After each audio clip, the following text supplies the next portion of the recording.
ముంబైకి చెందిన సినీ నటి కాదంబరి జత్వానిని వేధించారన్న ఆరోపణలతో అరెస్టైన సీనియర్ ఐపీఎస్ అధికారి పీఎస్ఆర్ ఆంజనేయులుకు ఊరట లభించింది. ఈ కేసులో ఆయనకు ఆంధ్రప్రదేశ్ హైకోర్టు పలు షరతులతో కూడిన బెయిల్ను మంజూరు చేసింది.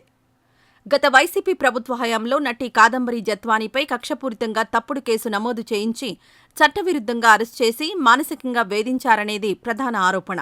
ఈ వ్యవహారంలో పీఎస్ఆర్ ఆంజనేయులు రెండో నిందితుడిగా ఉన్నారు.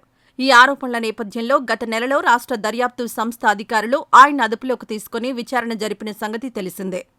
విచారణ అనంతరం పీఎస్ఆర్ ఆంజనేయులు బెయిల్ కోసం హైకోర్టును ఆశ్రయించారు. ఆయన అభ్యర్థనను పరిగణలోకి తీసుకున్న ఉన్నత న్యాయస్థానం కొన్ని షరతులు విధిస్తూ బెయిల్ మంజూరు చేస్తూ గురువారం ఉత్తర్వులు జారీ చేసింది. కేసు తదుపరి విచారణ కొనసాగనుంది.